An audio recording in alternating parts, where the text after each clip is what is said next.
Hello everyone, welcome back to my YouTube channel. ඉතින් ඔයාලව ගොඩක් ආදරෙන් මගේ YouTube channel එකට පිළිගන්නවා. ඉතින් අද අපි බලමු මේ වගේ ලස්සනට soft එකට chocolate vanilla marble cake එකක් කොහොමද හදාගන්නේ කියලා.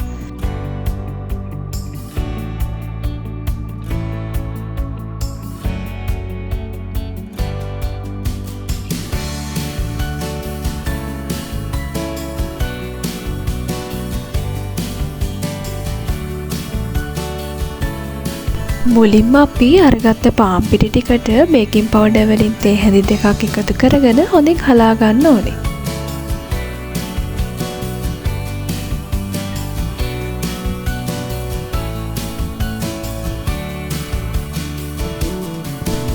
දැන් හලාගත්ත පිටි ටික අපි ආයෙ පාවිච්චියට ගන්නකම් මේ වගේ හොඳට කවර් කරලා තියාගන්න ඕනේ.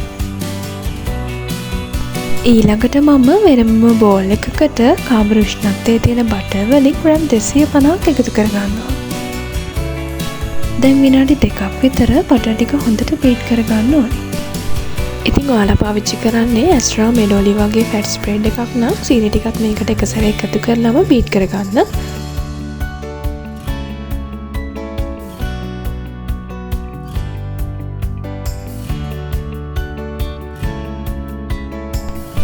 ඊළඟට මම ගත්ත සීනි වලින් කොටසක් බැටර් එකට එකතු කරගෙන හොඳින් බීට් කරගන්නවා.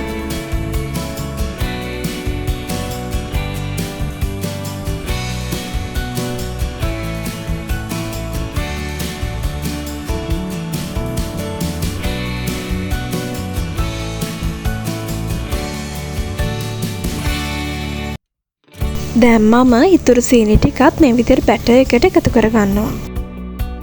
ඉතින් ඔයාලා බීට් කරනකොට ලෝ ස්පීඩ් එකේ එකම අතකට මේ විදිහට බීට් කරගන්න ඕනේ.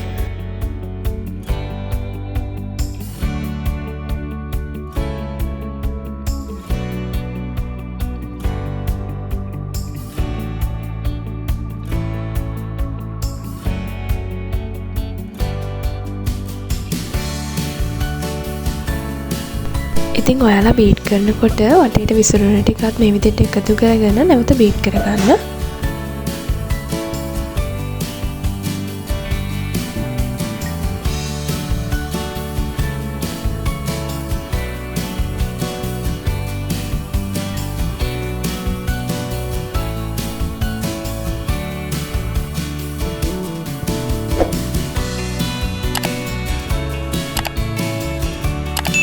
ඉතින් විනාඩි 5ක් විතර අපි මේ විදිහට බීට් කරනකොට එකතු කරගත්ත බටර් එකේ පාට වෙනස් වෙලා අපේ බැටර් එක ලයිට් කලර් එකකට හැරලා තියෙනවා.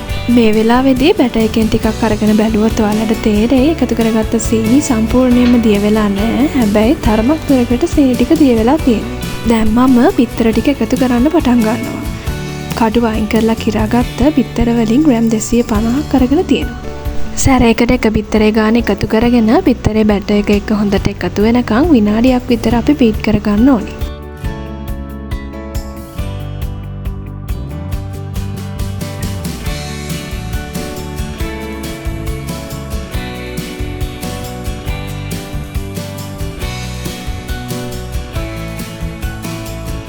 ඉතින් මේ විදිහටම අපි ඉතුරු බිත්තර ටිකත් බැටර් එකට එකතු කරගන්න ඕනේ. ඉතින් මම වීඩියෝ එක ටිකක් ස්පීඩ් දාලා තියෙනවා. අපි කලින් බීට් කරගත්තේ ස්පීඩ් එකෙන්ම තමයි බිත්තර ටිකත් බීට් කරගන්න ඕනේ.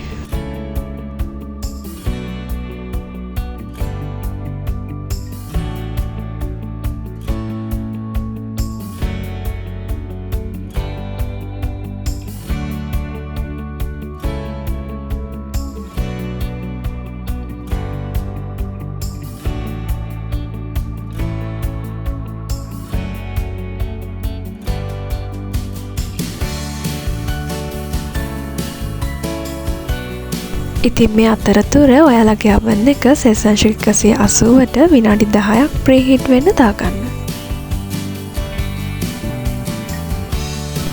ඔන්න දැන් මම සේරම බිත්තර ටික බැටර් එකට එකතු කරගෙන ඉවරයි.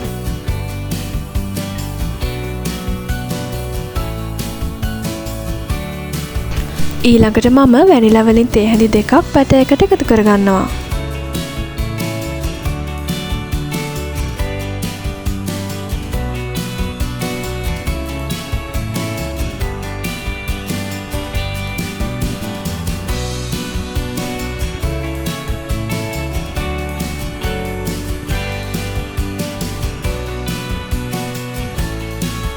ඉතින් මේ තියෙන්නේ අපි කලින් හලලා පැත්තකින් තියාගත්ත dry ingredients ටික. දැන් මම මේකෙන් ටික ටික බැටර් එකට එකතු කරගන්න ගමන් හොඳින් ෆෝල්ඩ් කරගන්නවා.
ඔන්න දැන් මම සේරම පිටි ටික බැටර් එකට එකතු කරගෙන ඉවරයි.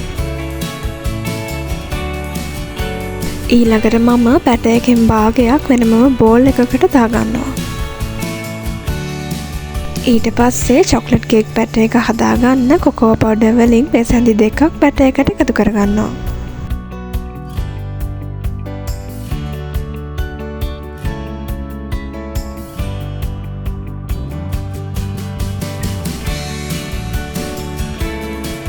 දැන් ඊළඟට අපි මේ හදාගත්ත චොක්ලට් කේක් බැටර් එකයි වැනිලා කේක් බැටර් එකයි දෙක මාරුවෙන් මාරුවට ට්‍රේ එකට එකතු කරගන්න ඕනේ. දැන් මම හදාගත්ත කේක් බැටර් දෙක මේ වගේ පයිපින් බෑග්ස් දෙකකට දාගෙන මෙන්න මේ විදිහට ට්‍රේ එකට එකතු කරගන්නවා.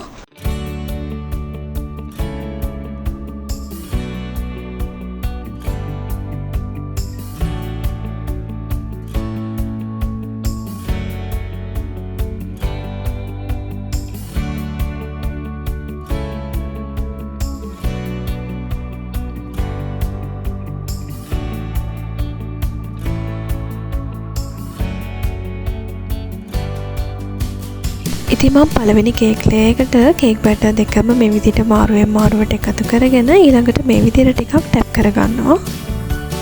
ඊළඟට මම ඩිසයින් එකක් වගේ හිටින්න මේ විදිහට ටූත් පීක් එකෙන් ඇඳ ගන්නවා.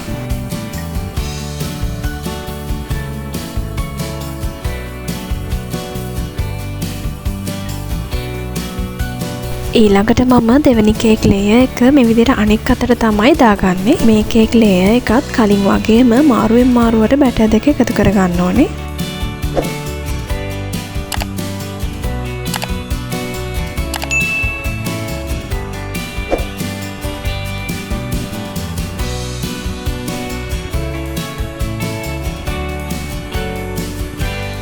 ඔන්න දැන් මම සේරම කේක් බැටර් එක මාරුවෙන් මාරුවට එකතු කරගෙන ඉවරයි.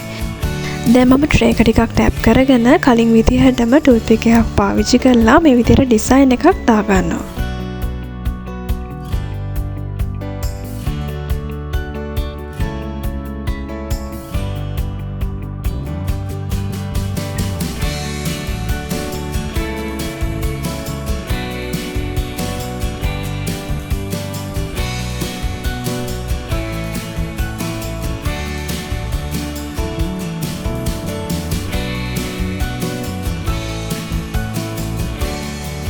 දැන් මම ප්‍රීහීට් කරපු oven එකේ විනාඩි 40ක් බේක් වෙන්න කේක් එක දාගන්නවා.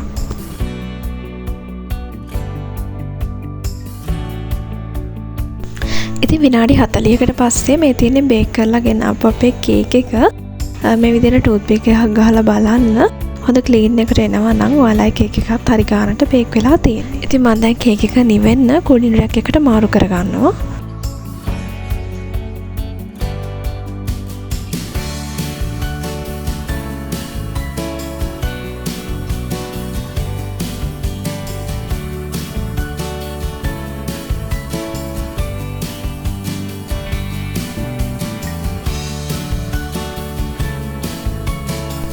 කේක් එක කවලා බැලුවොත් ඇතුළ මේ විදිහට තමයි තියෙන්නේ.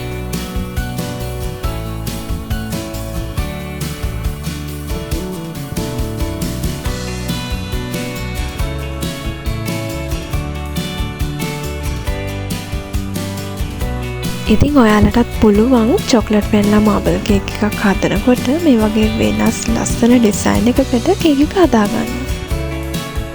ඉතින් ඔයා මේ වීඩියෝ එකට කැමති නම් වීඩියෝ එකට ලයික් එකක් දාලා channel එකත් එකතු වෙන්න කියලා අතරින් මතක් කරනවා.